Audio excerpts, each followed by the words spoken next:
Okay, hello, it's me, Dick Jr. Coming to you today. I'm going to show you what I'm doing. These are all Tru-vue film strips. These are all from basically the 1930s here. Some of them are from the 1940s. They got mixed in. It was a lot. Anyway, what I'm doing is I'm working on cataloging and cleaning and various things. But I just got this whole shipment basically in. But you take these here, and then I will take them and I will gently open these boxes. Okay. Try not to tear the flaps at all. Then I release the film strip, as you can see here.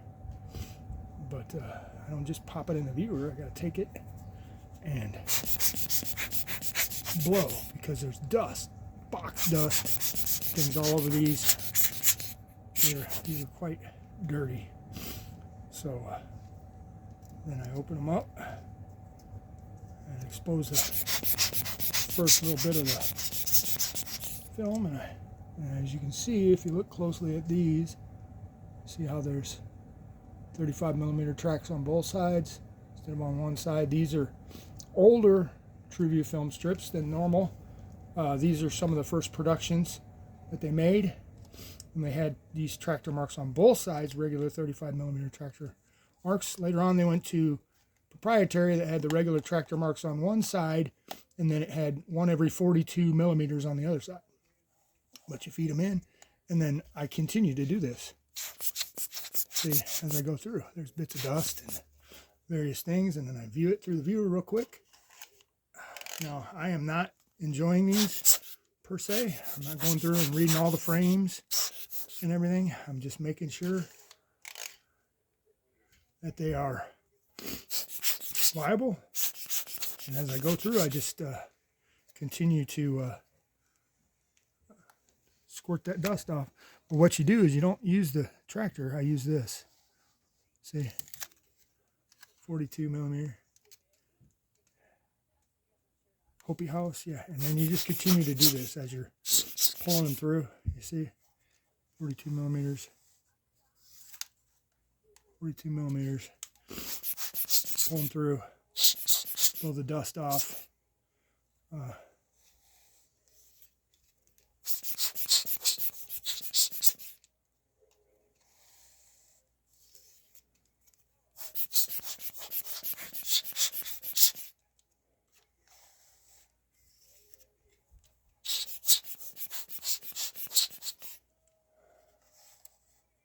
They look pretty good, this one does. Pretty clean.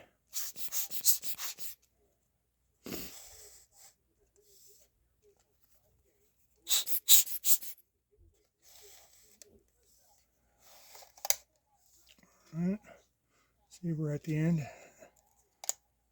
Now I try to blow this off really well because I've got it right here. And then as I go back through, you know, I'm rewinding it basically. Give it a nice blow again all the way back through. To try to make sure that we get all the dust that I can off here. And then I'm going to go through all these film strips. I think I have 160 total with everything I've got around, give or take. I'm going to go through it and catalog it again, of course.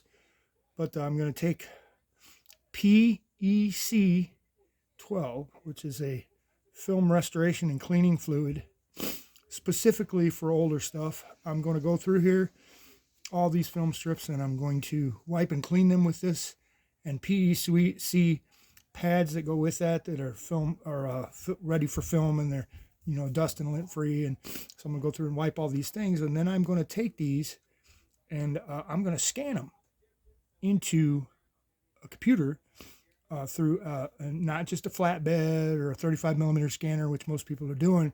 I have located a type of scanner.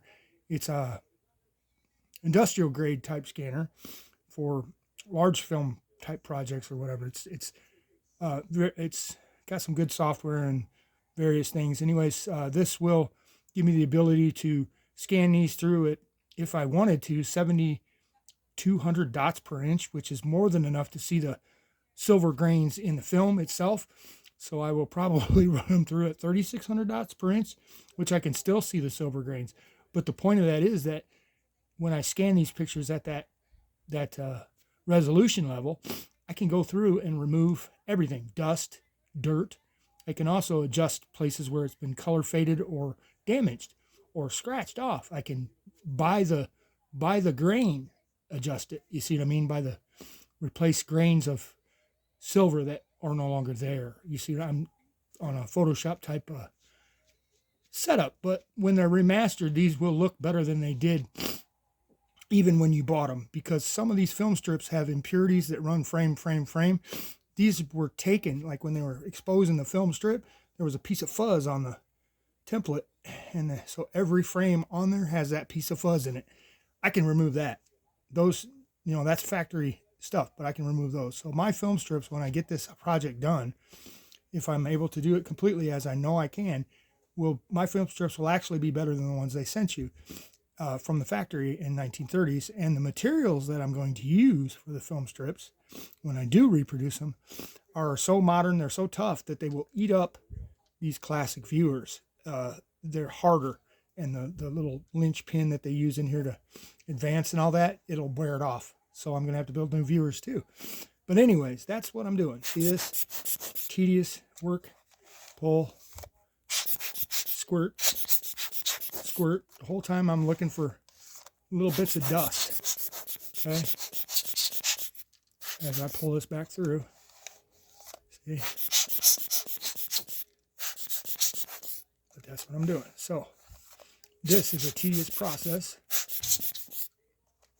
to restore these films, but I think it's worth it. There are some wonderful pictures on there, things that you'll never see. Most of these pictures are like 100 years old, most of them. So, you're seeing landmarks and stuff 100 years ago. White House, Washington monuments, just all kinds of crazy stuff.